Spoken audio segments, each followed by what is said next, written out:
France Maghreb 2, service, info, musique, divertissement. France Maghreb 2. France Maghreb 2. Bonjour et bienvenue dans l'émission Parler bien-être et réussite. Bonjour Medjahed, comment tu vas? Salut Hinda, ça va super bien et toi? Ouais, super, comme tous les dimanches. Oui. En ta compagnie. C'est sympa, C'est toujours le soleil, la bonne humeur. Bah d'autant plus qu'il n'y en a pas aujourd'hui donc... Mais si, il est là, Ah le oui. soleil, la bonne humeur. Ensemble, tous les deux, voilà. Oui, Nous ça, c'est sommes vrai. une bouffée d'oxygène. Bah j'espère bien. En tout cas toi tu l'es, moi je sais pas. Mais... Ah, mais toi aussi, hein, beaucoup, hein.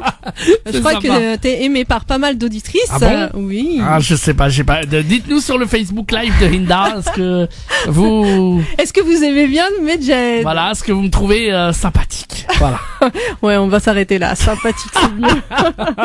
Alors, au sommaire aujourd'hui, nous recevrons donc Thierry Brunet, qui est cadre supérieur. Il est musicien, il est aussi écrivain et il viendra nous parler de son livre Itinéraire d'un apprenti soufi aux éditions Éric Bonnier. Tu vas aimer ça, tu vas voir mes yeux. Très bien, bah j'attends ça tout à l'heure. Ah oui.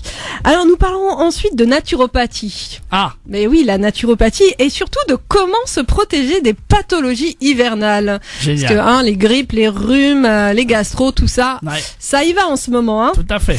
Alors nous aurons aussi le plaisir d'avoir un instant beauté avec notre Ah. somptueuse chroniqueuse beauté Founé Diaradiop, Eh qui oui. nous donnera des astuces pour agir. Alors aujourd'hui, tu sais quoi, contre quoi? Contre quoi? Les vergetures. Très bien. Eh oui. Bon, Les parfait. vergetures, les hommes et les femmes en ont. Hein. Bah oui, tout Voilà, à fait. mais Plus oui. les femmes que les hommes évidemment. Oui, plus les femmes que les hommes, Ah oui. avec les grossesses. Puis aussi quand on prend du poids, on perd du poids, bah ça aussi c'est pareil. Il faut bien penser à hydrater, mais bon, elle nous donnera toutes ces astuces. Et pour tous ceux qui veulent participer à l'émission et poser des questions, un seul et unique numéro de téléphone, le... 0892 23 99 50 étoiles et le choix numéro 1. Voilà, tout simplement. Voilà, et nous on va revenir après une petite pause musicale pour accueillir... France Maghreb 2. Ah bah vas-y, oui, pour accueillir Non quoi? mais c'est pas grave, Thierry Brunet. D'accord, à tout de suite.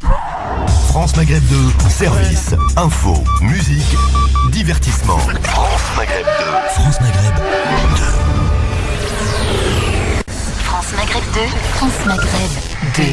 Vous êtes sur France Maghreb 2 dans l'émission Parler bien-être et réussite et tout de suite place à notre invité Thierry Brunet, cadre supérieur, écrivain. Aujourd'hui, il vient nous parler de son livre Itinéraire d'un apprenti soufi aux éditions Éric Bonnier. Thierry Brunet, bonjour. Bonjour. Merci d'être là avec nous dans l'émission Parler bien-être et réussite sur France Maghreb 2. Alors Thierry Brunet, après avoir étudié la mythologie grecque, le christianisme, le bouddhisme, votre cheminement spirituel vous permet donc de trouver enfin votre famille de cœur, le soufisme, et votre grande générosité et humilité, parce qu'à travers la lecture de ce livre, on voit justement cette grandeur et cette humilité, nous amène donc aujourd'hui à parler de ce merveilleux livre qui est Itinéraire d'un apprenti soufi aux éditions Éric Bonnier. Alors déjà, avant de nous raconter un peu cette rencontre avec le soufisme, qu'est-ce que vous pouvez nous dire en deux mots, qu'est-ce que le soufisme, pour ceux qui ne connaissent pas? Alors le soufisme, c'est la branche mystique de l'islam, c'est la vision intérieure D'accord. de l'islam. Et c'est réellement un cheminement intérieur. Ça veut dire qu'on va pratiquer l'islam comme tous les musulmans. Mhm. Et on va rajouter de la méditation, de la réflexion, de la poésie, et rien de plus finalement. Si ce n'est un cheminement intérieur qui amène l'initié à se transformer lui-même petit à petit. Et finalement essayer d'être au plus près du divin. Justement, peut-on dire que c'est une reconnexion avec son être divin, puisque nous-mêmes, nous sommes divins, créés du souffle divin. Donc, cette reconnexion avec notre être intérieur qui est la reliance, l'unicité avec le divin. Rumi disait ne cherche pas l'amour. Ne cherche pas ton cœur, cherche toutes les barrières, enlève toutes les barrières C'est ça. qui t'empêchent d'aller vers ton cœur et qui t'empêchent d'aller vers l'amour. Et donc il s'agit réellement de cela, il s'agit réellement d'une introspection, d'un travail personnel qui ensuite va pouvoir rejaillir sur l'entourage. C'est ça. Donc reconnecte-toi avec toi-même, reconnecte-toi, retire toutes les barrières qui t'empêchent de te reconnecter avec ton cœur, ton être divin, ta vision intérieure, el-basira, la vision intérieure, c'est ça, hein? Exactement. Et Rumi disait, Jalaluddin Rumi, donc, ce poète mystique du XIIIe siècle, disait ton cœur est comme un miroir taché de rouille. Ouais. Il faut que tu polisses ce miroir par les exercices, par les prières, par la méditation, afin qu'il devienne très clair et très propre et que tu puisses te voir toi-même tel que tu es dans ce miroir et que tu puisses voir la vérité en toute chose. C'est ça, exactement. Alors donc à travers ce livre Itinéraire d'un apprenti soufi, vous nous faites voyager parce que c'est vrai qu'il y a énormément de poésie. Il y a énormément aussi, c'est aussi vous mettre à nu parce que c'est vous, c'est votre cheminement que vous partagez à travers justement ce merveilleux livre de l'Itinéraire d'un apprenti soufi. Mais avant tout, racontez-nous un peu cette rencontre avec le soufisme. Alors moi, je pense qu'elle est démarrée très tôt. D'abord, il y a eu une rencontre avec le divin, une façon de voir la vie. D'accord.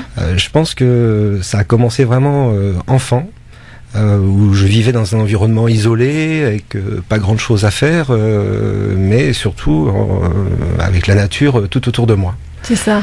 Et j'ai été alité pendant plusieurs mois.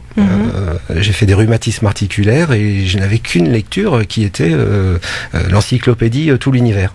Et là, j'ai vu la création des planètes jusqu'à un dessin qui montrait l'origine, le Big Bang et l'homme moderne. D'accord. Et j'en ai déduit assez tôt que tout ce qui m'entourait avait une origine. C'est la notion d'unicité. Ouais, et puis si on étudie aussi le bouddhisme, c'est la notion de causalité. Tout a un sens. Et tout est relié. J'avais c'est vraiment cette impression que tout était relié déjà jeune. Alors la rencontre avec le soufisme, après c'est un long cheminement qui est semé d'embûches, d'épreuves. La première, je pense que c'est lorsque j'étais adolescent. Là, j'ai frôlé la mort. Ouais.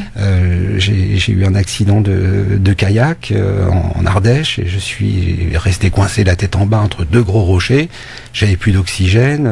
Je voyais des points tout noirs, après des points rouges. Et au moment d'avaler, d'inspirer de l'eau, et bien finalement, j'étais très calme. J'avais une grande paix intérieure et j'ai dit, eh bien voilà, j'arrive. C'est quand même étonnant à 14 ans de se dire ça.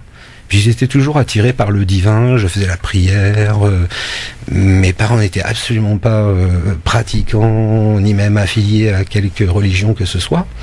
Et pourtant, moi, j'étais attiré vers le divin. D'accord. Ensuite, eh bien, ce chemin vers le soufisme, je pense que c'est... grâce à mon épouse que j'ai rencontrée et que je salue au passage. Louisa, c'est ça. Oui. On l'embrasse. Et dont je suis tombé follement amoureux à l'âge de 19 ans. Ouais. Et donc nous avons bâti une famille et malheureusement à l'âge de 26 ans il nous arrive un grand tremblement, un grand malheur. Nous perdons un enfant après la naissance. Et on a du mal à s'en remettre. Généralement, on sait que les couples ont du mal à s'en remettre. Et nous élevons nos 2 enfants par la suite. Nous sommes d'accord sur l'éducation, mais il y a une sorte d'ombre, une sorte de malaise qui vraiment nous met KO. Et on n'arrive vraiment pas à s'en sortir. On vit avec ce fardeau et on trouve pas d'explication finalement. De pourquoi vous avez perdu cet enfant? Quel est le sens de tout cela? Ouais, quel est le sens quand on perd un être cher et tout? On se pose vraiment des questions. Ouais. On trouvait ça injuste, pas normal, etc. Puis un jour, je la voyais tellement souffrir. Je n'arrivais plus à vraiment à apporter quelque chose par moi-même. Et pourtant, Dieu sait que je suis vraiment à son service depuis toujours. C'est beau parce que vous êtes au service de votre femme. On voit cet amour, cette union. On pourrait parler d'âme sœur, Oui, c'est très fusionnel. C'est très beau, c'est très beau. Voilà, c'est très beau. Alors quand je l'ai rencontré, j'ai vraiment, c'est comme si je retrouvais quelqu'un. C'est ça. Votre moitié. Oui, une moitié féminine. Et le soir même, j'avais dit à ma mère en rentrant chez moi, voilà, j'ai rencontré la femme de ma vie avec qui je vais avoir des enfants et je veux vivre toute ma vie. D'accord. Et donc, à un moment donné, je ne peux plus apporter quoi que ce soit et j'en appelle à Dieu. D'accord. Et pendant à peu près 20 minutes, j'appelle, oh mon Dieu, mon Dieu, mon Dieu, mon Dieu, aidez-moi. Et j'avais même pas l'idée à l'époque, je pratiquais aucune religion, mais c'est venu du cœur. Et là, finalement, de fil en aiguille, on m'a donné le livre d'un maître soufi, 41e d'une voie soufie d'Ouzbékistan. D'accord. C'était important dans ma démarche parce que j'avais étudié le bouddhisme tibétain, donc je savais qu'il y avait l'origine des relations entre les uns et les autres. Et finalement, j'ai lu ce livre au Maroc, un pays que j'aime beaucoup. Et j'ai lu ce livre au Maroc et je suis tombé sur en français on dit une homélie, en arabe on dit khutba, du shir, qui disait comment être un bon serviteur d'Allah. Alors déjà rien que le titre, moi c'était dur à l'époque. J'avais du mal. Je dis on y va carrément quoi. Et là il m'a vraiment surpris parce qu'il avait écrit regardez les serviteurs de la reine d'Angleterre. Si vous les fréquentiez, vous penseriez que ce sont des nobles. C'est ça. Car ils héritent des bonnes manières, de la courtoisie, de ces nobles qui eux-mêmes servent. Donc, à votre tour, soyez un bon serviteur et prenez exemple sur le premier serviteur d'Allah, Mohammed sallallahu alayhi wa sallam. Et là, en lisant cela, j'ai vu les serveurs du club de vacances où nous étions, qui avaient une paix intérieure, dont je savais qu'ils allaient prier à la petite mosquée à côté du club, et en servant des clients pas faciles. Et là, je me suis dit, mais voilà, si je veux vraiment avoir la force de la servir encore plus, il faut que je suive cette voie. Et si je veux avoir la force de la sauver et de me sauver également, et de faire le bien autour de moi, il faut que je suive cette voie. Il faut que je prenne cet exemple. Et même si j'en prends qu'une miette, je serai encore plus fort que je ne suis actuellement. C'est ça, c'est surtout de trouver la paix en soi. La sakina. C'est ça, la sakina, et de la rayonner autour de soi. Parce que le but, c'est ça. C'est que en devenant Nour, lumière, je transmets cette lumière à tous ceux qui sont proches de moi, mais cette lumière ne nous appartient pas. Cette lumière, elle vient justement du divin, à travers justement ce cheminement spirituel, mystique, très mystique, parce que c'est vrai qu'on parle beaucoup donc de la voie de l'intérieur, de la reconnexion avec le soi, et surtout dans l'amour. C'est surtout ça. Dans l'amour. L'amour et la compassion. L'amour, la compassion et le respect. C'est ça. Parce qu'à l'époque, donc du côté de mon épouse, d'origine kabyle, elle voulait pas. Elle avait un peu rompu avec ses origines, avec ses racines, etc. Elle voulait plus entendre parler de tout cela, du Maghreb, de l'islam, etc. Des colères. Elle avait des colères. Voilà. Et donc, comme pas mal de gens aussi, Et donc du coup, quand je lui ai dit, écoute chérie, à ce moment-là, j'ai le livre entre les mains, je suis au Maroc dans le club de vacances, et je lui ai dit, écoute chérie, je crois que je vais rentrer dans l'islam et dans le soufisme. Et là, elle me répond, écoute, moi je veux pas en entendre parler. et donc si c'était juste ne pas en entendre parler, elle n'en entendrait pas parler. Et finalement, mes aînés par la suite, dans la voie soufie, m'ont toujours dit, elle prime d'abord. Ta famille prime d'abord, tu es entré dans l'islam et personne n'est musulman chez toi, personne n'est pratiquant. Donc vas-y doucement, commence dans ton coin, ne gêne personne, etc. Et si eux sont satisfaits de ton comportement, ils viendront à toi. Ça c'est très important parce que n'impose pas à l'autre ta propre vision, mais par ton bon comportement, les autres sauront justement que tu es sur le bon chemin. C'est surtout ça. Parce que c'est le bon comportement, sans imposer sa vision à l'autre. Ça c'est important. Au tout début, après je me suis documenté, au tout début les compagnons du prophète sallallahu alayhi wa sallam, ils allaient dans des pays où ils parlaient même pas la langue. Et rien que les gens les regardaient aller et venir et faire les prières et les invocations, et ils voulaient rentrer dans l'islam. C'est ça, par leur bon comportement. Alors j'ai lu ça, je me suis dit je me sentais un peu comme les premiers qui commençaient de chaque religion. Les premiers compagnons. Pas les compagnons, mais les premiers de chaque religion qui s'y mettaient, quoi. Ouais, c'est ça. Qui y allaient. Et forcément, ils avaient des contraintes, il y avait des gens contre eux, etc. Et beaucoup ça, même. Et donc du coup, j'ai choisi cette voie difficile, et j'ai continué dans cette voie, et finalement, la famille m'a rejoint. Alors, avant de continuer justement à parler de ce livre, on va faire peut-être une petite pause musicale, mais Jahed, avant de nous balancer la musique, j'aimerais écouter, vous êtes aussi musicien. Oui. Alors j'aimerais écouter cet instrument qui est le ney. D'accord. C'est une flûte, c'est ça ? Oui, c'est une flûte en roseau. C'est ça. Donc il y a toute une culture autour du ney. Je pense que c'est un instrument mystique. Je pense que les premiers êtres humains qui ont pensé qu'il y avait des forces supérieures, un jour ont entendu le vent souffler dans les roseaux par les trous creusés par les insectes. C'est ça. Et ils ont dû penser au divin, et ensuite il y a dû y avoir un chaman ou une chamane qui a dû couper le roseau et jouer de la musique. Et forcément ils l'ont identifié au divin. Voilà, je pense que c'est un des plus vieux instruments au monde. Et donc il y a cette tradition des joueurs de ney qui jouent par improvisation, qui jouent. Oui, parce que vous, c'est vraiment, c'est ça, c'est vraiment par improvisation. On va dire pas improvisation, c'est plutôt en inspiration. Je préfère le mot inspiration parce que l'inspiration vient de l'univers, et cette inspiration, c'est comme ce qu'on parlait tout à l'heure, c'est que cet instrument va travailler, c'est de la musicothérapie, va travailler au niveau de l'âme, justement aussi des émotions de chaque personne qui va écouter, et chaque personne est différente, et en fonction des vibrations, elles vont résonner différemment chez chaque individu. Tout à fait. Et d'ailleurs, c'est je crois en l'an 950 que le savant Al-Kindi, qui est un mathématicien très connu, a bâti véritablement la musicothérapie. C'est ça, la musicothérapie, la exactement. Entre la musique, la santé, et alors des études très mathématiques. D'ailleurs, Pythagore lui-même avait fait le lien entre les sons et les mathématiques et les nombres. Et finalement, c'est effectivement en Turquie que cette musicothérapie a pris son essor par la suite. Et on va vous écouter justement. On vous laisse prendre votre instrument, cette flûte.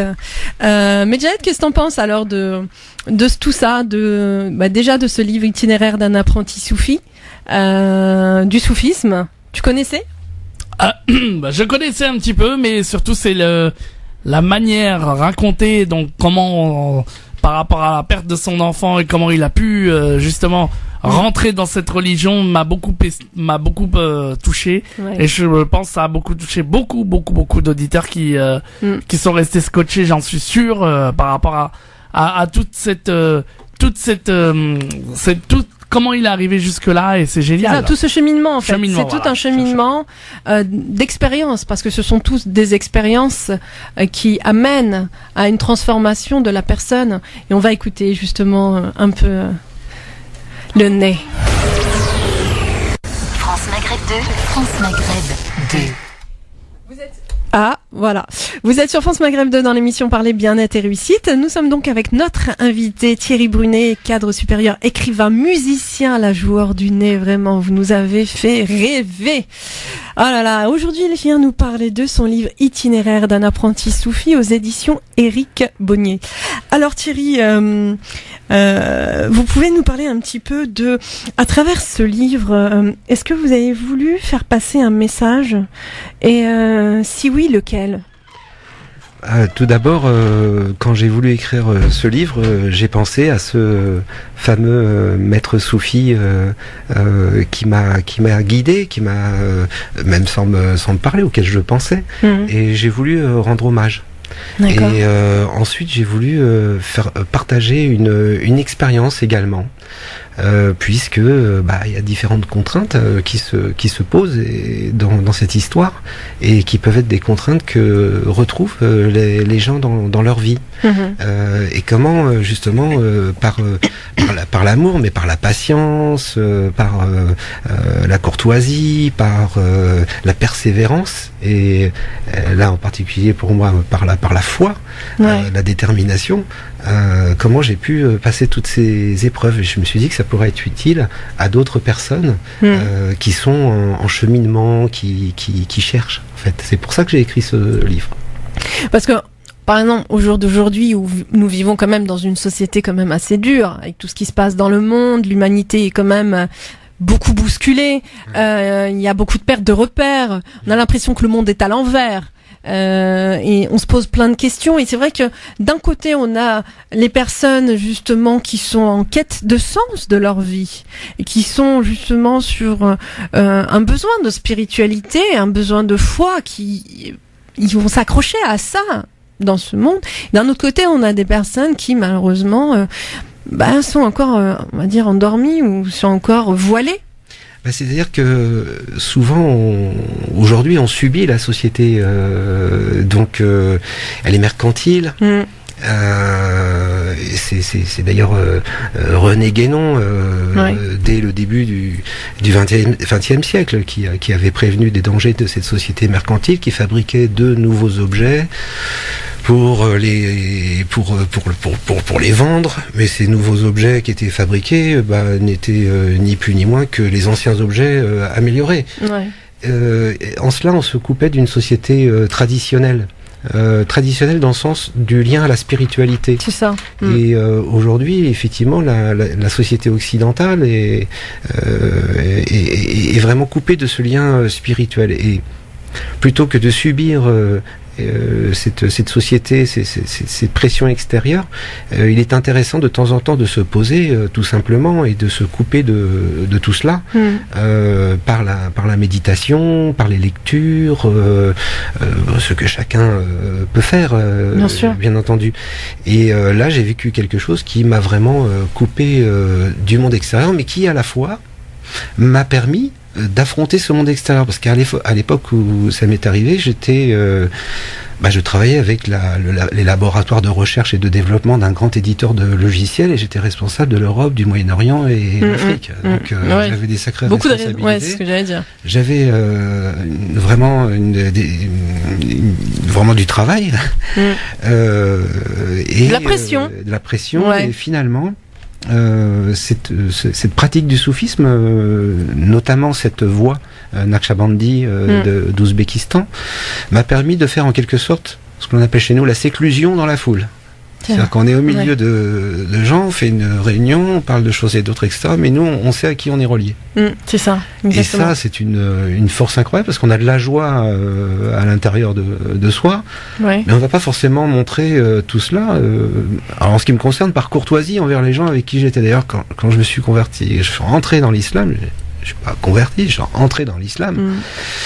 2 ans après, mes collègues ont découvert que j'étais entré dans l'islam et m'ont dit, écoute Thierry, rien n'a changé, hein. T'es toujours le même, il n'y a aucune différence pour nous.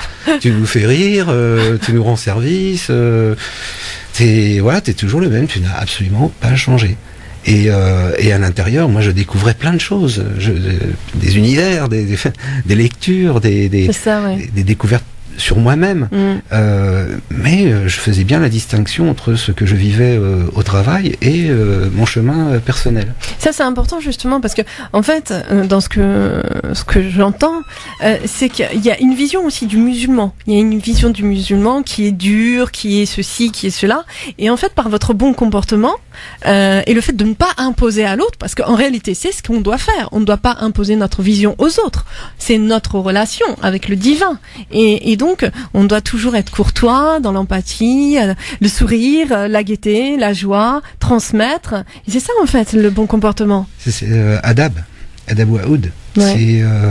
C'est vraiment sur ce sur quoi, en tout cas dans cette voie, j'ai travaillé, et ce que j'ai appris par les lectures et les exercices.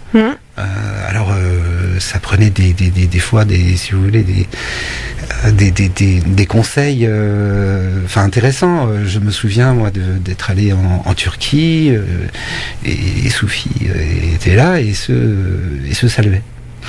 Et là, il y a un ancien qui jugeait que certaines personnes saluaient presque en regardant un peu au-dessus ou ailleurs, ou ne faisaient pas attention. Ouais. Et il leur a dit attention.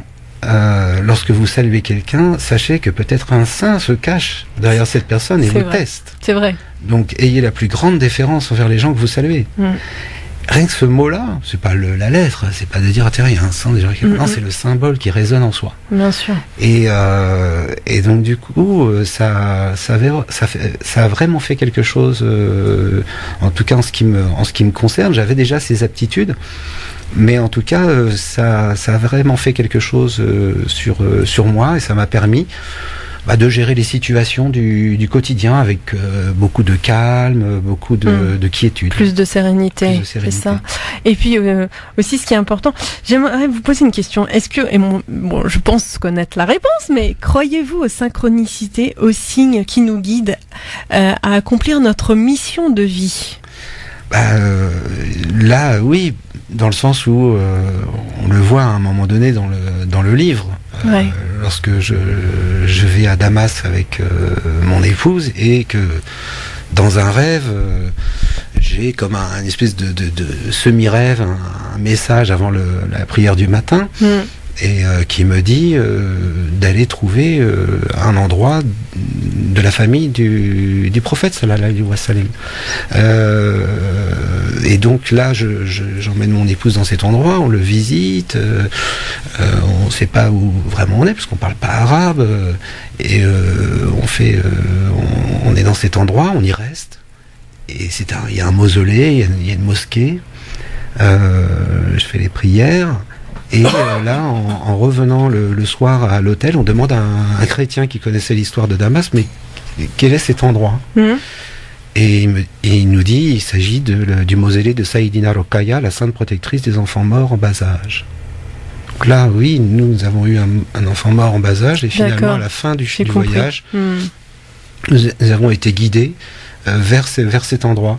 Donc là, oui, forcément. Alors, il faut rester, je dirais,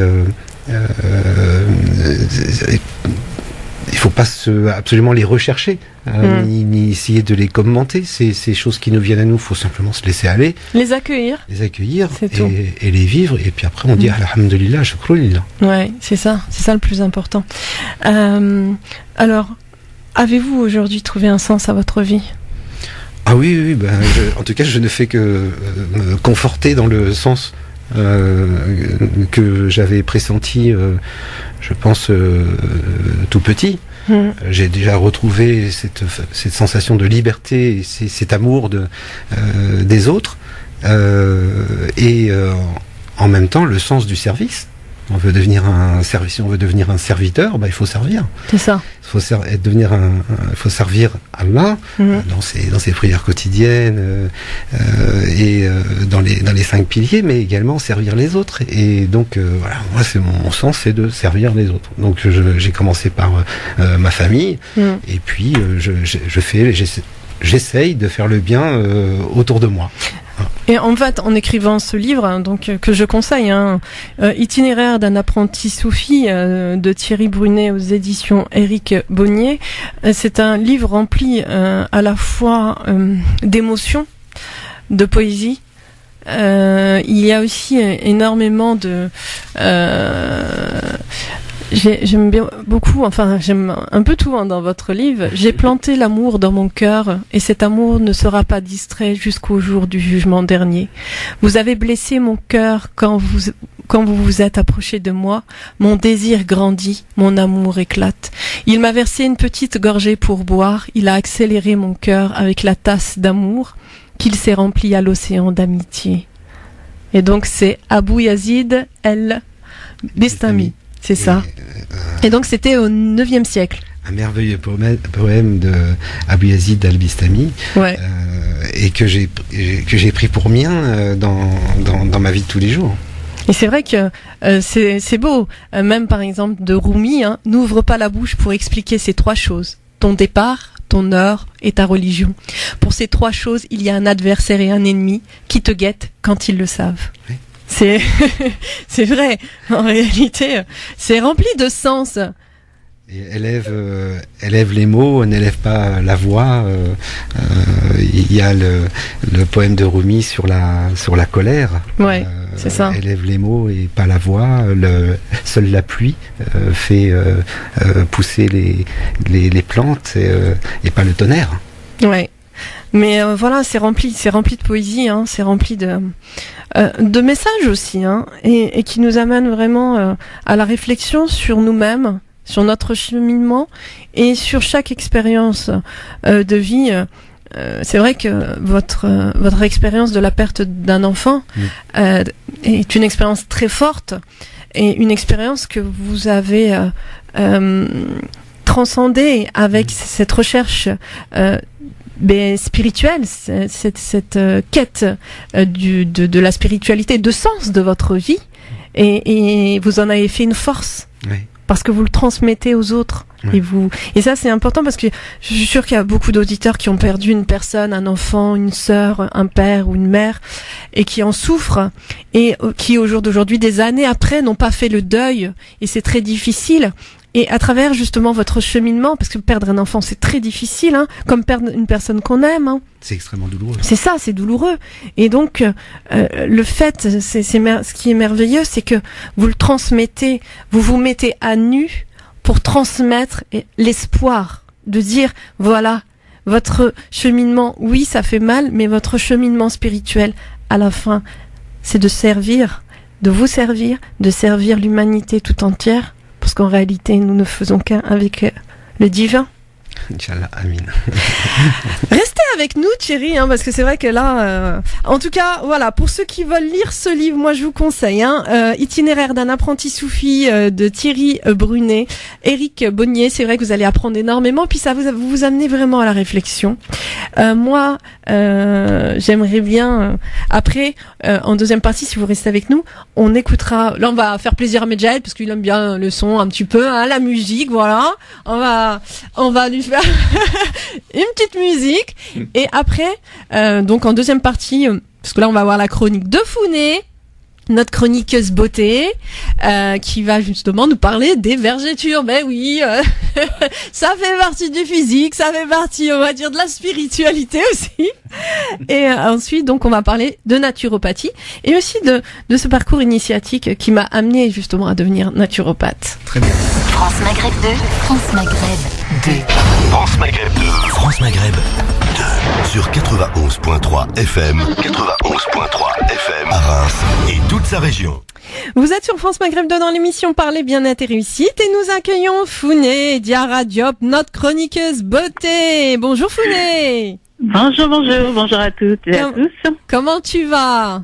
Ça va, très bien, merci. C'est un plaisir de t'avoir. Linda, Medjahed, comment ça va? Ah, bah nous, hein, comme toujours, on est là, on est là. C'est juste partagé, hein. Et oui. Et il est 17h pile poil en plus, c'est l'heure de ta chronique. Plaisir partagé. Ah bah ouais. Comme d'habitude. Exactement. Voilà. Allez. Alors aujourd'hui, tu vas nous donner des conseils pour agir contre les vergetures. Eh oui, les vergetures, c'est un cauchemar aussi, ça fait partie des cauchemars de la femme, on en a beaucoup, hein. Ouais, bah ouais. Ouais, donc les vergetures en fait, ça apparaissent surtout au début ça apparaît au départ au début de l'adolescence souvent. Ouais. On grandit trop vite ou on prend du poids un peu rapidement. D'accord. Donc c'est à ce moment-là qu'elles apparaissent, ou elles apparaissent quand on prend beaucoup de poids et que l'on maigrit rapidement, ou lors de la grossesse. Donc ce sont des lésions de la peau. Qui sont dues à une rupture des fibres élastiques de l'épiderme. Donc ça fait des petites des lésions, des stries qui sont plus ou moins claires en fonction des personnes. Ouais. Et ce sont des cicatrices qui ne sont pas très esthétiques. Oh là là là Voilà, là. donc, ouais, qui complexe hein. beaucoup, Oh qui complexe là. beaucoup les femmes. Mais Voilà, Medjed qu'elles aussi, il en a apparaissent, plein. Je sais pas du tout. Bah non, j'en ai pas moi. Non, il y a non, des hommes non. qui en ont aussi, hein. Il y a quelques hommes qui en ont Mais aussi. pas du tout. Bah Moi, parce je qu'à suis- force de manger des merguez, il a tellement mangé des merguez, Ouais, pas du il tout. a grossi, puis là il a maigri. Pas du Donc tout. en fait, voilà. Je n'ai yo-yo. aucune vergeture. Rien. Ah oui, rien, toi. Que dalle. Vous Rien pouvez de voir rien. sur mes faits, sur ma. Non, c'est bon, on va pas D'accord. regarder, Bien de la t'inquiète chance, pas. alors. Ok. Très bien. On regarde pas là. Tu as beaucoup de chance. Alors comment éliminer ces vergetures alors? Alors les éliminer, c'est très très difficile. Ouais. Les Maintenant, atténuer, on peut les peut-être. prévenir, on peut les prévenir et les atténuer. Ouais, voilà, c'est ça. Ouais, parce qu'une fois qu'elles sont déjà installées, c'est très compliqué de les faire partir. Donc on peut pas dire jamais, mais voilà. Mais on peut les atténuer au moins. D'accord. C'est déjà ça. Voilà. Atténuons, C'est déjà atténuons. ça. Voilà. Il y a plein d'auditeurs Donc, qui se disent comment atténuer. Alors le premier moyen, en fait, c'est déjà d'essayer de les prévenir en mangeant de façon équilibrée, parce qu'il suffit que vous preniez beaucoup de poids d'un coup et Ouais, que vous voilà. perdiez le poids, ça va créer des vergetures. Donc, Aïe. il faut vraiment faire attention à son Ah ouais. alimentation, Ah ouais, essayer de mais manger de façon équilibrée Ah et ouais. maintenir un poids correct tout au long de sa vie. En fait, il faut essayer au maximum de maintenir un poids correct. Ah ouais, KFC, McDo. Ah, on fait pas de publicité, là. Non, pas du tout, surtout pour ça. Voilà. Bah, j'ai dit C'est ça, deux marques, c'est j'ai pour dit ça. deux marques comme ça. c'est Ouais, bon. mais non. Tu peux nous dire, je sais pas, moi. D'accord. Marc. Ok. Voilà, donc manger beaucoup de fruits, beaucoup de légumes qui vont aider à restaurer l'élasticité de la peau et boire beaucoup d'eau, 1,5 litre d'eau minimum par jour. Ouais. Déjà, de l'intérieur, ça va vraiment vous aider à prévenir les vergetures, à prévenir la sécheresse de la peau qui aussi occasionne les vergetures. Donc ensuite, ce qu'on peut faire, c'est masser la peau Mhm. avec des huiles, D'accord. du beurre de karité, par exemple. Encore ce beurre de karité. Les barres des Ah oui, carités, on encore le met le beurre de partout, karité. hein. Alors le beurre de karité, il entre quasiment dans la plupart des J'aime il entre pas dans le la beurre. composition de la plupart des produits Ah. pour les vergetures que T'as l'on pas trouve dit dans de le le commerce. manger, hein. Ah ouais, mais c'est pas bon le Non, beurre. t'as pas dit de le manger, Ah, le beurre ok. de karité. On t'a dit de le tartiner sur Ah oui, bah ton non. corps. Je peux même pas le toucher, ça me fait des trucs bizarres. Sérieux, t'es allergique? Ah ouais, je sais pas. Oui, T'as alors le même pas beurre. essayé, c'est sûr. Je sais pas que t'as pas essayé. Non, mais lui, il est allergique à la connerie, sûr. Oui, alors le beurre de karité. Voilà. Donc il entre quasiment dans la composition de tous les produits anti-vergetures. Alors imaginez que dans certains produits anti-vergetures, vous avez 1 ou 2% de beurre de karité. Là, Ok. si vous l'appliquez pur, il sera beaucoup plus efficace et beaucoup moins cher en plus. Ok. Donc il faut appliquer sur la peau, masser un maximum jusqu'à une pénétration complète. Mhm. Voilà, et ça va vraiment vous aider à les atténuer. Si elles sont encore rouges, vous pouvez ça peut encore mieux les éliminer avant qu'elles soient complètement cicatrisées. D'accord. Donc voilà, donc appliquer sur les vergetures et masser pendant 5 à 10 minutes tous les jours Ok. sur les parties concernées. Vous pouvez faire également un masque, un masque exfoliant Ouais. avec une cuillère à soupe de sucre, Ok. Oui, une cuillère à soupe d'huile d'amande.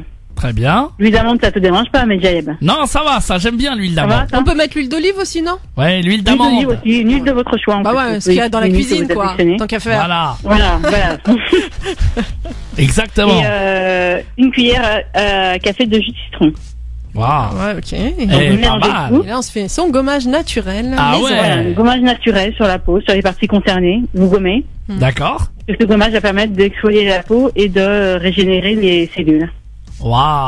Ah, ça Et c'est donc de l'astuce. d'atténuer les vergetures. Ça c'est de l'astuce. Alors redis-nous un peu Voilà. la recette là, ça marche comment? Alors, on note bien. Alors, une cuillère à soupe de sucre. En D'accord. poudre, bien sûr. Bah ouais, vaut mieux. Une cuillère. Je me dirais, il reste de mettre une cuillère à soupe de sucre en morceaux. Ah ouais, moi je vais aller chercher le sucre en morceaux là, j'étais prêt à y aller là, direct là. Oui. Voilà. Si vous mettez du sucre de canne, ça sera encore mieux. Une cuillère à soupe d'huile d'amande douce Mhm. et une cuillère à café de jus de citron. Ok, on mélange le Donc tout. on mélange le tout, Et on voilà, fait et on se fait un massage très très agréable pour exfolier. un petit justement les gommage. parties concernées. Voilà. Ah, ça c'est bon ça. Ben voilà. Et surtout dans la salle de bain, hein, parce que Ouais. Oui. pas dans la chambre, hein, parce qu'avec Ah non. l'huile Là, et c'est puis il y a le mieux, oui, parce sucre. qu'après, Voilà. Ah, ça c'est une belle astuce, hein, dites donc. Ben ouais. Voilà. Bon. Et donc on a aussi l'aloe vera. Ah ouais. L'aloe vera qui est excellente pour la cicatrisation de la peau, la régénération de la peau. Ouais. Donc, alors, je vais vous donner une petite recette. On mixe un verre de pulpe d'aloe vera, puis aussi 2 cuillères à café d'huile de votre choix, D'accord. et 2 cuillères à café de miel, et on applique en masque sur la peau. Et on rince. Ok, super. Et donc là, ça va bien nourrir la peau. Voilà, ça va bien nourrir la peau et vraiment aider à atténuer les vergetures. Voilà. Après, vous pouvez appliquer l'aloe vera pure sur les vergetures, sur les zones concernées. Ça risque d'être un petit peu collant au début, mais une fois que la peau aura absorbé, ça ne sera plus. Donc voilà. Ouais, puis ça va bien cicatriser surtout. Voilà, ça va bien cicatriser. Et il faut être très très patient et il faut le faire longtemps pour avoir des résultats. Puis le mieux, c'est aussi en prévention, quoi, de bien hydrater, bien nourrir, sa peau. C'est surtout ça. Et utiliser du beurre de karité. Moi, j'utilise du beurre de karité depuis ma plus tendre enfance. Voilà. Miss Karité. Miss Karité, je l'utilise et c'est vraiment efficace pour avoir une peau jeune qui reste jeune et prévenir les vergetures. Même si c'est difficile de les prévenir complètement, mais au moins de les atténuer quand il y en a. Donc, bon, voilà. super. Génial. Merci. Ben alors, voilà. ça c'est Huggy les bons tuyaux de la beauté, qui est conseillère en images, spécialiste du maquillage et de la coiffure de cérémonie, donc pour le mariage, les baptêmes, les anniversaires, une occasion, un rendez-vous, voilà. Voilà, les moments les plus importants de vos vies. Voilà, exactement. Ou pour des conseils beauté carrément en consultation. Voilà. Oui, parce qu'il y a beaucoup de personnes qui ont un manque de confiance en eux aussi. Voilà. C'est ça, oui. Beaucoup. D'ailleurs, Medjaev, j'ai reçu un SMS dernièrement. J'ai reçu un SMS d'un homme qui m'a dit qu'il était complexé par son poids et qui voulait un conseil en image. Eh ben voilà. Eh, voyez un homme. C'était pas Medjaev, ça? Ouais, non, c'était pas moi. Non, c'était pas. C'est pas toi. Ouais, mais alors du coup, comment ça se passe quand c'est comme ça? Vous prenez quand même les hommes, non? Ouais, non, je m'occupe des femmes. Moi. C'est bien précisé sur mon site. Donc j'étais assez étonnée. Je me disais, est-ce que c'est pas Medjaev, ça? Ben non, c'est pas moi. Je vous assure, c'est pas moi. C'est pas moi du tout.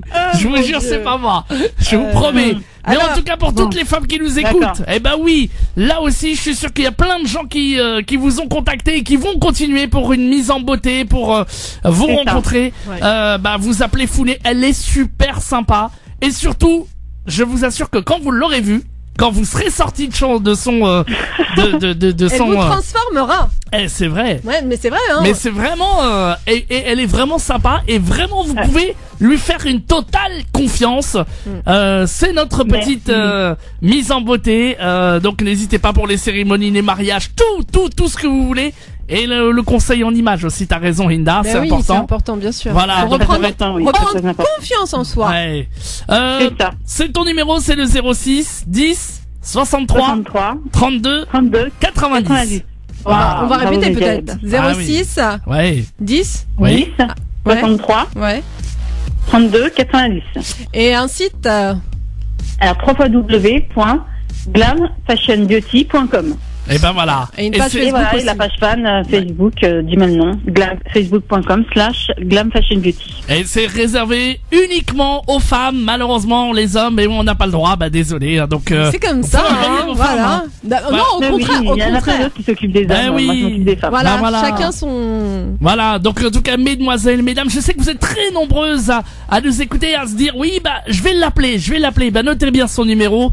06 10 63 32 90 et c'est votre conseillère en images qui vous fera changer de vie, je vous le dis. 06 10 63 32 90, le seul et unique numéro pour vos événements. Voilà. Super. Merci beaucoup, Founé.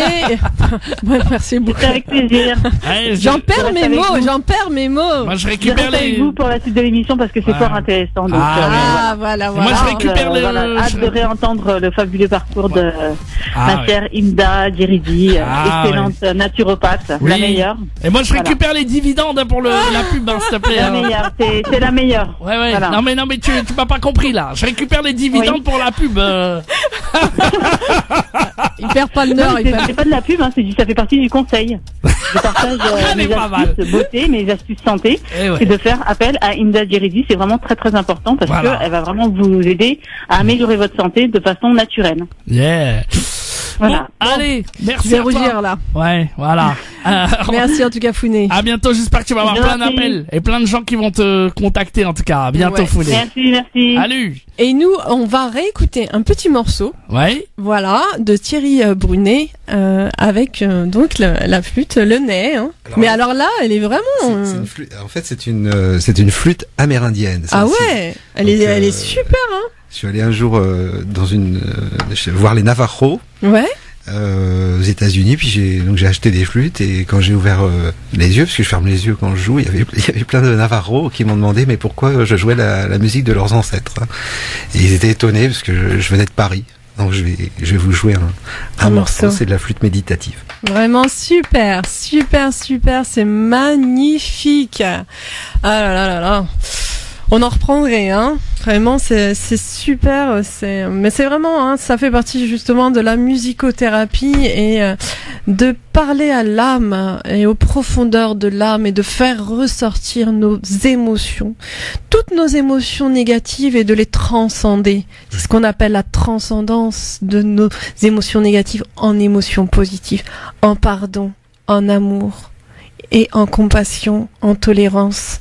Et ça, c'est magnifique parce qu'en fait, on se rend compte que la musique nous amène à communiquer avec nos parties subtiles. Parce que ça fait partie de la subtilité. C'est quelque chose de non palpable, puisque le son va vibrer en nous. Mais c'est merveilleux. Un jour, j'étais allé voir un maître soufi qui était en Allemagne et pour lui demander des explications sur un poème de Rumi, parce qu'il y a beaucoup de symboles dans les poèmes de Rumi. Ouais. Et à la fin, j'ai fini par comprendre que peu de gens pouvaient les expliquer, beaucoup pouvaient les ressentir. Et donc, mais quand même, j'avais cette démarche. Et en arrivant, je débutais dans le ney et il me dit tu joues ce soir. Mais alors il y avait 500 personnes, je débutais et j'étais bien embêté. Je pouvais pas lui dire non par courtoisie, mais j'étais bien embêté. Et au moment dans cette cérémonie d'invocation soufi, à un moment donné, il me fait signe, joue. Et au moment où il me dit joue, je sais pas quoi jouer. Et je commence, je joue. Et là, bizarrement, je passe 1 octave, 2 octaves, 3 octaves. Et j'entends des gens dans la salle qui disent Allah. C'est une façon au Moyen-Orient de dire voilà. C'est beau. Et quand c'est moyen, on dit bravo. Et j'étais surpris, lui aussi. Il était heureux. Il m'a dit grande ouverture. Et à la fin, je viens le voir pour le poème de Rumi. Et en lui posant des questions. Et il m'a dit, donc en anglais, il m'a dit le secret de ce poème.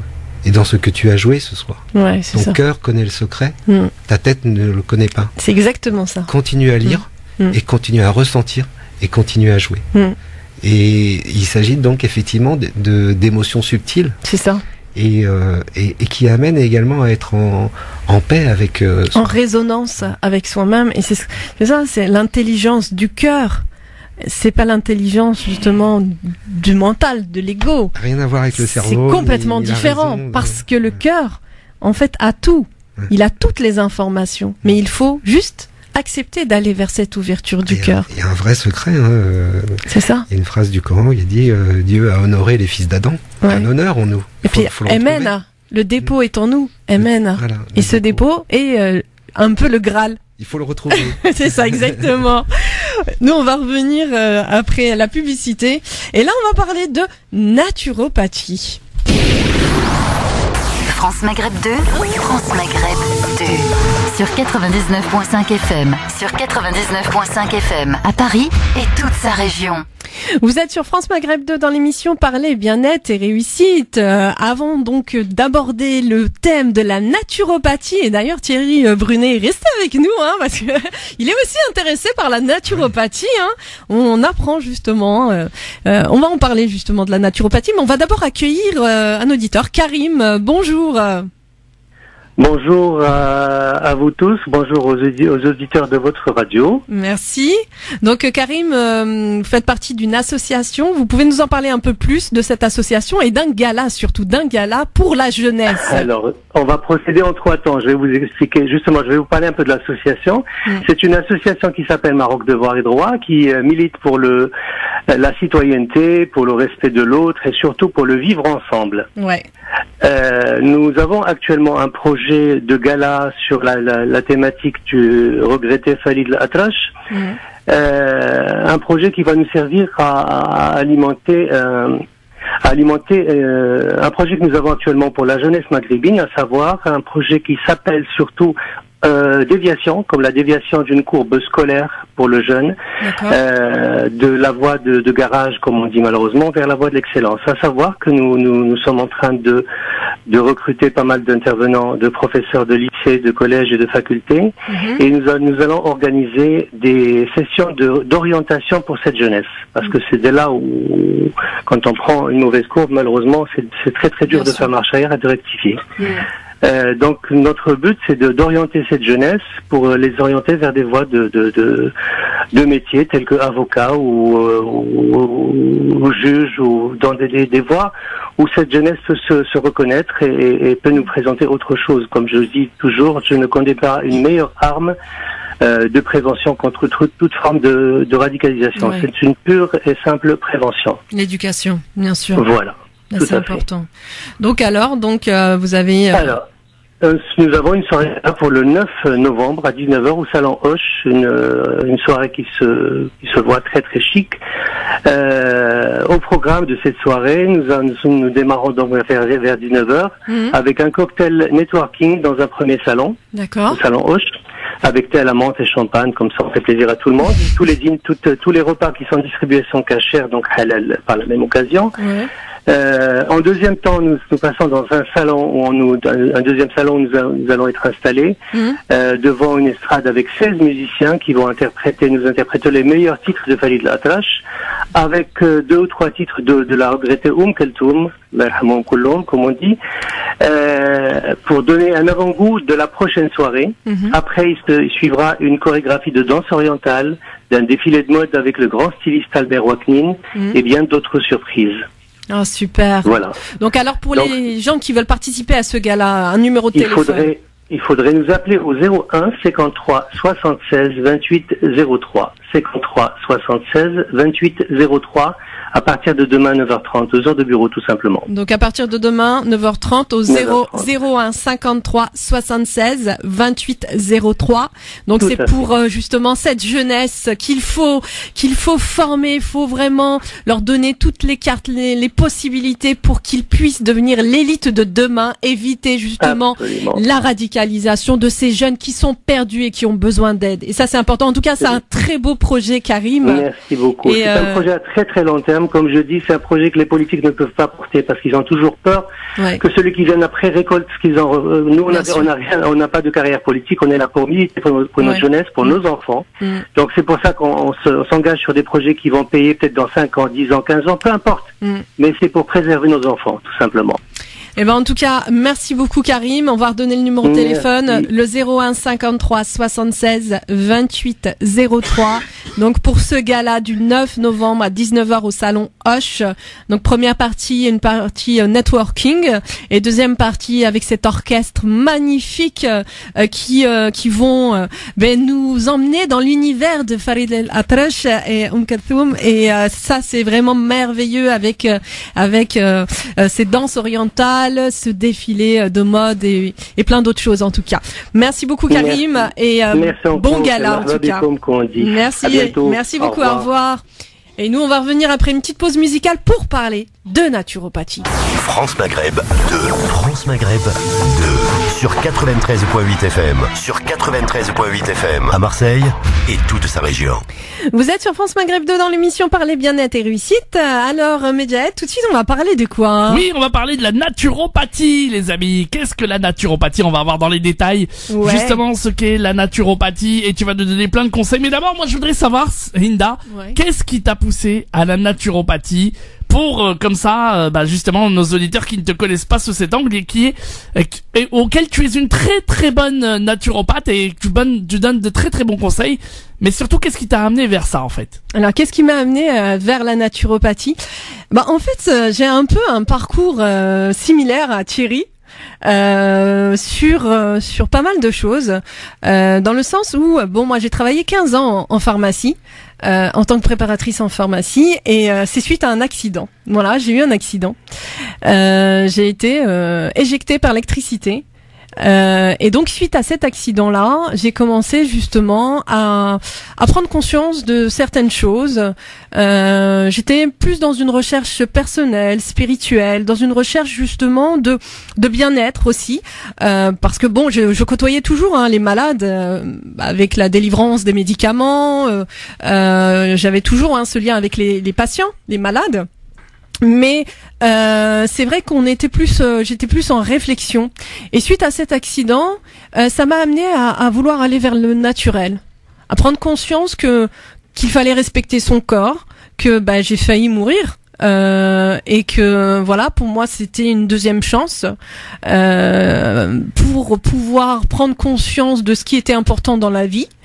Et donc on va dire de fil en aiguille, j'ai été amenée à connaître la naturopathie. Donc j'ai fait ma formation avec Robert Masson, qui fait partie justement des grands naturopathes ici en France. Et grâce à sa formation, j'ai appris à comprendre ce qu'était la naturopathie, qui est une thérapie holistique. C'est une approche holistique, ça veut dire qu'on prend la personne dans sa totalité. On s'occupe justement à la fois du corps, de l'âme, de l'esprit, et on apprend à connaître la personne et à lui permettre surtout d'apprendre à se connaître elle-même. C'est encore une fois, c'est pareil que un peu cette approche du soufisme, mais là c'est une approche naturopathique qui amène réellement à se reconnecter avec soi. Et à prendre conscience que nous sommes le champ de tous les possibles, que tout est en nous. Et donc, mon cheminement, ça a été vraiment un cheminement aussi riche en expérience, parce que je parle pas d'épreuve, j'aime pas le mot épreuve, mais riche en expérience, parce que j'ai quand même côtoyé pas mal de fois la maladie, les opérations. J'ai même eu une fois, avant donc de devenir naturopathe, j'ai eu une opération très dure, une opération des poumons. Et en fait, dans cette opération des poumons où j'étais en réanimation, j'étais en face de quelqu'un qui était décédé et qu'on devait débrancher. Et là, j'ai eu une prise de conscience de me dire waouh. En fait, je remerciais Dieu. Je me dis ouais, peut-être que je souffre, mais je suis en vie. Et celui qui est en face de moi, justement, lui, il est mort. On doit le débrancher. Et là, donc, tout ça m'a amené à prendre conscience que nous sommes réellement le champ de tous les possibles, que nous avons en nous tout pour nous auto-guérir, mais aussi, la plupart du temps, malheureusement, nous auto-détruire. Donc en fait, j'ai compris que pour moi, il fallait absolument que j'aille vers cette voie de la naturopathie qui englobe tout. Parce que la naturopathie, c'est la méditation. C'est aussi la musicothérapie, c'est la phytothérapie avec les plantes, l'aromathérapie avec les huiles essentielles. C'est aussi énormément se connaître soi-même, donc la prise de conscience de qu'est-ce que je dois changer en moi. Parce que en fait, on est toujours là en train de se plaindre de ce monde, mais en réalité, c'est ce qu'on disait tout à l'heure, si je rayonne, eh bien, ma lumière va rayonner les autres, ceux qui seront justement en face de moi, à côté de moi. Même les inconnus vont venir vers moi et vont me dire « Ah, vous m'avez apporté tellement de bien-être et de bonnes choses. » Et donc, en fait, la naturopathie, pour répondre à ta question, Medjahed, qu'est-ce qui m'a amené à la naturopathie? Je me suis dit, voilà. J'ai beaucoup de ressenti, j'ai beaucoup d'intuition. Quand je vois une personne, je ressens beaucoup la personne, mais j'ai besoin d'avoir un bagage justement éducatif, un bagage, une éducation dans la naturopathie, parce que ça s'apprend pas comme ça. Il faut aller à l'école. J'ai été à l'école, j'ai appris, donc j'ai passé aussi mon diplôme en tant que naturopathe, et donc j'ai appris le corps humain, j'ai appris justement les pathologies, les maladies, pourquoi, aussi les traitements naturels qui accompagnent accompagne, parce qu'on accompagne aussi beaucoup de personnes qui sont sous chimiothérapie, puisqu'il y a de plus en plus de cancers. Et aussi, on amène à prendre conscience à la personne, qu'elle prenne conscience que, en fait, la maladie, c'est tout ce qu'on a du mal à dire. Et qu'une maladie, une pathologie, eh bien, vient s'installer suite à une émotion toxique, non digérée, un deuil non digéré. Je m'explique. Il y aura énormément de femmes qui vont se faire des cancers du sein suite à un choc, soit à un divorce, soit à la perte d'un enfant, soit, on va dire, parce qu'elles ont été trompées par leur mari. C'est comme ça arrive. Il y a énormément. Après, bon, vous avez plein de facteurs. Mais le facteur émotionnel, on le met beaucoup de côté. Alors qu'en réalité, le facteur émotionnel est un facteur primordial qu'on doit comprendre, qu'on doit mettre en avant. Il est important de déprogrammer des mémoires toxiques, des mémoires, et parfois même des mémoires transgénérationnelles. Pourquoi? Parce que vous avez, par exemple, la grand-mère qui a fait un cancer du sein, la mère qui a fait un cancer du sein, la fille qui a fait un cancer du sein, et en fait, c'est une répétition de cycles. Jusqu'à un moment où une personne va prendre conscience que, non, stop, je ne veux pas répéter l'histoire. Donc je veux couper ça. Je veux couper ces programmations de mémoire transgénérationnelle toxiques. Et donc en fait, la naturopathie m'a amené déjà à m'auto-guérir moi-même, puisque mon corps a énormément souffert, que ce soit par les opérations, que ce soit par... Faut savoir que suite à cet accident que j'ai eu, j'ai souffert de 6 ans, voire 7 ans de crises comme des crises d'épilepsie. C'est énorme. Imagine, c'est énorme. Donc en fait, j'ai compris que tout était en nous et que je ne voulais pas finir ma vie avec des antiépileptiques, des médicaments, et je me suis dit que non, cette programmation-là de crise est venue suite à un traumatisme primaire, et ce traumatisme primaire, je dois le déprogrammer si je veux déprogrammer mes crises. Et en fait, c'est ça. Avant de devenir moi-même naturopathe et d'accompagner des gens qui sont en souffrance, j'ai appris déjà à m'accompagner moi-même. J'ai appris à me guérir moi-même. Et là, depuis combien de temps tu fais cette profession et qui peut guérir de quelles sont les personnes qui sont amenées à venir te consulter pour justement avoir on va dire un premier pas vers la guérison? Alors, ça va faire plus de 10 ans que je suis naturopathe. Et après, qui peut venir justement me voir? Ben, on va dire tout le monde. Tout le monde, dans le sens où une personne qui va être en souffrance, que ce soit une souffrance émotionnelle, physique, suite à une maladie, on accompagne les personnes, par exemple, qui sont sous traitement allopathique. L'allopathie, donc c'est les médicaments. On accompagne les personnes aussi qui ont juste besoin d'une écoute, parce que 80% de la consultation, c'est énormément de l'écoute et de la compassion, de l'empathie. Certes, en tant que naturopathe, nous ne prenons pas le mal de l'autre, parce que sinon, on va dire, on pourrait pas écouter tout le monde. Mais nous accompagnons dans la bienveillance. Est-ce qu'un naturopathe peut remplacer un médecin, par exemple? Non. Voilà, c'est important de le dire. Non, ce sont deux choses. Nous ne sommes pas médecins. Nous accompagnons. Ce sont deux choses différentes. Et le médecin, par exemple, un naturopathe ne fait pas du diagnostic. Le naturopathe a besoin du diagnostic du médecin. Ça, c'est important. Parce qu'une personne qui va nous dire, bah voilà, le médecin m'a diagnostiqué telle ou telle pathologie, comme il y a aussi beaucoup de maladies auto-immunes, comme les scléroses en plaques, les polyarthrites rhumatoïdes, il y a énormément. Et il y en aura de plus en plus des maladies auto-immunes. On peut guérir des scléroses, enfin, on peut accompagner une personne sclérose en plaques par la naturopathie. On peut accompagner, puisque ces personnes-là ont un traitement à la base allopathique, on peut accompagner comment? On accompagne aussi par... Faut savoir que toutes ces personnes qui font des pathologies auto-immunes, à la base, il y a justement un déséquilibre immunitaire. Et ce déséquilibre immunitaire, la plupart du temps, vient soit de facteurs extérieurs, c'est-à-dire qu'on a mis, ça peut être, je sais pas moi, suite à la prise d'un médicament. Eh bien, le système immunitaire s'est déséquilibré suite à une vaccination. Le système immunitaire s'est déséquilibré suite à un choc émotionnel. Ça aussi c'est pareil, et le système immunitaire est déséquilibré. Donc en fait, le naturopathe va amener la personne à prendre conscience de pourquoi il en est là au jour d'aujourd'hui. Pourquoi il vit telle ou telle pathologie. Qu'est-ce qui a déclenché ça? Parce qu'à la base, il y a toujours une origine. À la base, il y a toujours une compréhension à faire de qu'est-ce qui m'a amené à faire cette maladie. La plupart du temps, encore une fois, je le dis, une personne qui va créer des maladies, parce que nous sommes co-créateurs aussi, il faut le savoir. Nous avons par nos propres pensées cette capacité de co-créer notre monde. Ça veut dire quoi? C'est-à-dire que la plupart du temps, on va dire beaucoup, bon, je suis malade, mektoub. Ok, mektoub.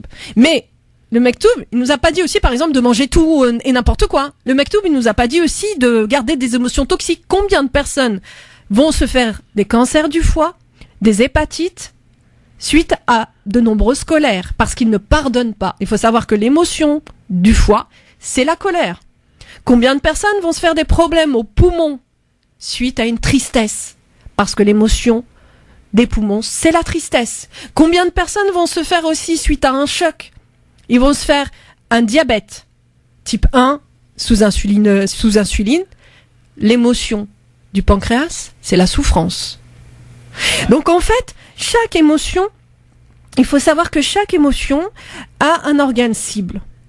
Et si je ne suis pas à l'écoute de mon corps, et si l'ego, le mental, la dualité du mental qui n'accepte pas, parce que le mental n'accepte pas de pardonner, le mental n'accepte pas, on m'a fait du mal, je garde en moi cette haine, cette colère, eh bien cette colère et cette haine va polluer. Il faut savoir que nous avons 3/4 d'eau. Eh bien les 3/4 d'eau vont être pollués par nos propres pensées négatives. Et donc, ça va aller attaquer nos organes cibles. On va en reparler dans un instant. En tout cas, on rappelle que si vous voulez vous aussi avoir des conseils de naturopathie, vous voulez, pourquoi pas aussi avoir des consultations. Vous avez peut-être une maladie quelconque et vous voulez en parler pour savoir si ça peut être, en tout cas, accompagné par la naturopathie. Eh bien, vous pouvez aller sur le site naturopathiedubienêtre.com.fr. Ah, tu connais bien. Voilà. Ou alors appelez directement le 06 11 92 45 61 06 11 92 45 61 ou c'est quoi déjà? naturopathiedubienêtre.com. Voilà, c'est ça. C'est ça, hein. C'est ça, exactement. Voilà, donc n'hésitez pas, en tout cas, Hinda, qui est une vraie spécialiste en la matière et qui pourra peut-être vous rencontrer pour des consultations. N'hésitez pas, 06 11 92 45 61 06 11 92 45 61. On revient juste après la pause. Et puis s'il y a des auditeurs aussi qui veulent nous appeler pour parler de la naturopathie, des questions, voilà, pour nous en parler, pour témoigner avec nous, numéro de téléphone le 0892 23 99 50 étoile et le choix numéro 1. Vous venez directement à l'antenne et posez toutes vos questions à Hinda. Vous avez eu des maladies, savoir si vous aussi vous voulez être accompagné, vous avez peut-être été voir une naturopathe ou un naturopathe et vous voulez nous en parler, eh bien n'hésitez pas, 0892 23 99 50. À tout de suite. France Maghreb 2, France Maghreb 2. Vous êtes sur France Maghreb 2 dans l'émission Parler bien-être et réussite. Nous parlons donc de naturopathie. Oui, tout à fait. La naturopathie. Et la naturopathie, je vous rappelle que, bien, si vous voulez en savoir plus, comment soigner, justement, accompagner avec la naturopathie, eh bien, vous pouvez appeler le 06 11 92 45 61, 06 11 92 45 61, et puis nous appeler en direct aussi pour poser toutes les questions sur les bienfaits de la naturopathie.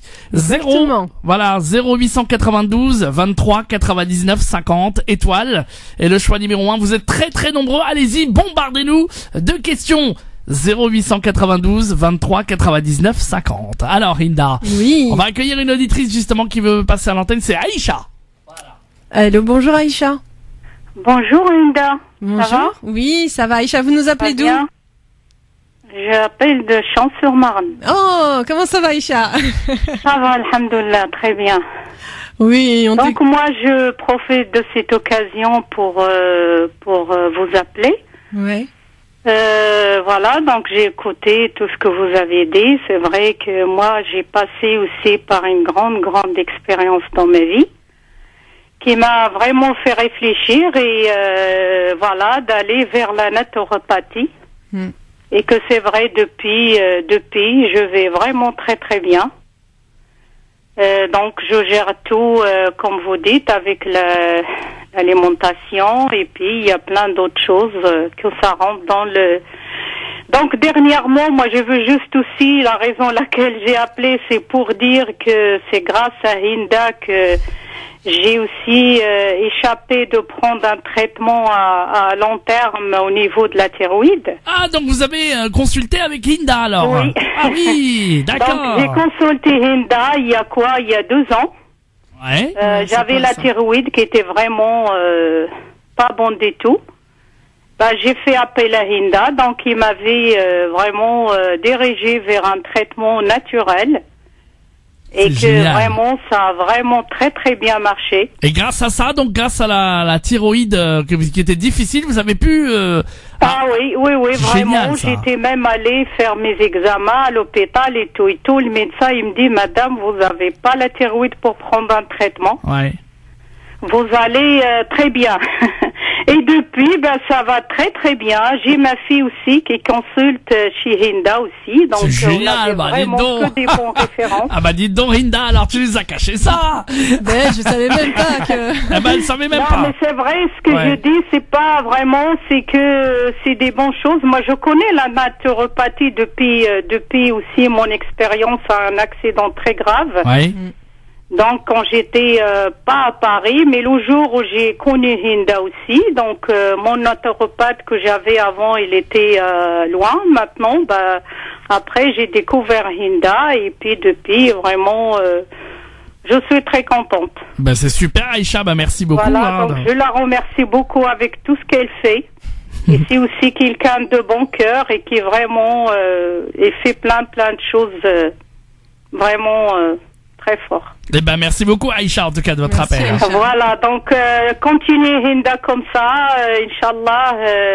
Merci. Allah il va te récompenser par tout ce que tu fais déjà sans c'est gentil en tout cas. Sans d'être payé. Merci Aïcha. À voilà, bientôt. merci beaucoup et à puis bientôt. bon courage Mejahed et bonne soirée à vous tous. À bientôt. Je vous embrasse. C'est génial parce qu'il y a carrément des témoignages d'auditeurs. Elle m'a fait pleurer là. Bon, en tout cas voilà, donc vous avez compris que Hinda était spécialiste. Si vous avez envie de la rencontrer, vous pouvez l'appeler au 06 11 92 45 61. Une auditrice fidèle qui témoigne évidemment des bons produits, de la bonne thérapie que tu lui as apporté grâce à la naturopathie du bien-être. 06 11 92 45 61. Voilà, je vous donne le numéro de téléphone. Est-ce que c'est que pour les femmes ou c'est pour hommes et femmes? La naturopathie, c'est pour les deux, mais moi, personnellement, je m'occupe des femmes. Ah, que des femmes. En fait, je m'occupe des femmes et je m'occupe de certains hommes mais qui viennent avec leurs femmes. Ah, d'accord. Il faut venir en couple, quoi. Voilà, je ne prends pas les hommes tout seuls. D'accord. Au moins, voilà, c'est clair. Comme ça, c'est clair. Voilà. Bon. C'est d'autres auditeurs qui veulent témoigner pour savoir les bienfaits ou poser des questions pour savoir est-ce que telle ou telle maladie peut s'accompagner de la naturopathie. 0892 23 99 50. Ça passe tellement vite que je vais donner quelques conseils quand même pour prévenir et se protéger des pathologies hivernales parce qu'il y a énormément de grippe, de gastro et de plein d'autres problèmes. Donc ce qui est important, c'est d'avoir une bonne hygiène de vie. Ça passe par une alimentation de qualité, encore une fois. Essayez pour les fruits et légumes la plus naturelle possible, la plus biologique si on peut. C'est important. Donc équilibré, en bonne quantité, pas de grignotage, évitez le grignotage. Plus vous allez grignoter, plus vous allez grignoter en plus votre capital santé. Donc il faut faire attention au sucre. Encore une fois, on le dit, tout ce qui est sucre raffiné, donc les sucres blancs, les farines blanches aussi. Trop de gluten n'est pas bon non plus. Donc là aussi c'est important. Trop de produits laitiers encrasse l'organisme et va augmenter aussi tout ce qui est les sécrétions, les glaires, donc le sucre aussi pareil. Il est important aussi d'avoir une bonne gestion du stress parce que encore une fois le stress, elle va augmenter l'excès donc de radicaux libres et qui dit excès de radicaux libres risque de pathologie, risque de vieillissement cellulaire. Donc là aussi c'est pareil et déséquilibre du système immunitaire. Donc on va affaiblir son système immunitaire suite au stress. Donc l'équilibre physique est très important aussi, beaucoup dans la nature, parce que la nature est chargée d'ions qu'on appelle des ions négatifs qui vont contrebalancer l'excès d'ions positifs suite au stress, à la vie, on va dire, quand on est à Paris ou dans des grandes villes, la vie stressante, malheureusement, qui augmente ces ions positifs qui sont néfastes pour la santé. Le drainage aussi est très important, ça consiste à stimuler donc les émonctoires pour éliminer les toxines. Donc vous avez des plantes qui vont agir au niveau des émonctoires, des portes de sortie des déchets. Vous avez par exemple des plantes hépatiques comme l'artichaut, le romarin, le tilleul, les plantes intestinales, la mauve, la guimauve, l'écorce de bourdaine, les plantes diurétiques, donc pissenlit, cassis, reine des prés, tout ça c'est important aussi, donc de drainer. Donc après un bon drainage, vous trouverez toujours une sensation de bien-être, de légèreté. Il y a un petit conseil aussi qui coûte pas cher, l'eau chaude le matin, 45 minutes avant votre petit déjeuner, agit énormément sur plusieurs problèmes métaboliques. Donc vous prenez 4 verres, je sais c'est énorme, mais bon, 4 verres d'eau chaude, pas brûlante, tiède. Vous les buvez avant, donc 45 minutes avant votre petit déjeuner. Croyez-moi que ça va énormément vous aider et éviter beaucoup de pathologies métaboliques. Quand je parle les pathologies métaboliques, c'est le diabète, tout ce qui est l'excès de triglycérides, de mauvais cholestérol, donc le cholestérol LDL et le cholestérol total, aussi tout ce qui est déchets, d'acide urique, enfin plein de choses. Comment se protéger? Vous avez aussi, ça passe vite, je me dépêche, la graine noire, donc Habba Sauda, vous la connaissez bien, qui va stimuler l'immunité, l'ail, l'huile d'olive bio et le cumin, c'est une petite recette ça aussi à prendre qui va permettre justement d'agir quand vous toussez beaucoup. Vous avez la propolis, la gelée royale en cure de 21 jours, pas en continu. Certains prennent de la gelée royale en continu. Faut savoir que ça peut faire des hypertensions irréversibles. Attention, des cures. Et pas pour les cancéreux aussi, parce que la gelée royale, elle nourrit les cellules cancéreuses. Attention, là aussi il y en a qui le prennent. Le maitake surnommé en Asie comme le roi des champignons. Il y a aussi shiitake reishi. Le reishi c'est surtout pour les poumons. Voilà, réglage alimentaire. Vous avez aussi, oui je me dépêche, dans la médecine ayurvédique, vous avez qui vient d'Amérique du Sud, l'andrographis qui est super aussi, l'échinacée. Le zinc, l'alimentation favorable au microbiote, donc favoriser l'équilibre intestinal, la vitamine D aussi qui est très important, le zinc, la vitamine C, gingembre, ginseng, pollen, la luminothérapie pour ceux qui font des dépressions saisonnières, luminothérapie, voilà, ça c'est très important, le principe est d'exposer son organisme à une lampe spécialement étudiée pour offrir un maximum de lumière et éviter justement les dépressions saisonnières à raison d'une demi-heure par jour entre 6h et 10h, ça c'est très important. Et en huile essentielle, il faut toujours avoir à la maison l'huile essentielle de Ravinsara. Le Ravinsara, vous en mettez sur la voûte plantaire, au niveau des poignets, quand vous sortez et qu'il y a des épidémies, vous mettez sur vous. Le Ravinsara, ça sauve justement et ça évite d'avoir des grippes. Et quand vous avez la grippe, vous en mettez pas mal. En une journée, vous suez et après, il n'y a plus la grippe. Et aussi, une autre chose, il me stresse, il me fait... Ah bah oui, mais là, il est l'heure, je suis désolé. En tout cas, voilà. Et la bonne humeur, beaucoup de bonne humeur, parce qu'il faut de la bonne humeur pour avoir la santé. Et surtout aussi, il faut être entouré de bonnes personnes. Parce que exactement. Là aussi, parce qu'il y a les vampires d'énergie. Je rappelle ton numéro de téléphone. Le numéro de téléphone, évidemment, pour prendre rendez-vous. Avec elle, 06 11 92 45 61. 06 11 92 45 61. Allez, on te laisse conclure l'émission. Ben oui, moi j'en profite pour remercier notre invité Thierry Brunet. Je vous conseille de lire son livre Itinéraire d'un apprenti soufi aux éditions Éric Bonnier. Sans oublier notre chroniqueuse beauté Founedia Radiop, Mediaed à la technique et nos fidèles auditeurs qu'on aime. Exactement. Et aussi, oh mon Dieu, Allah yahdina. France Maghreb 2, France Maghreb.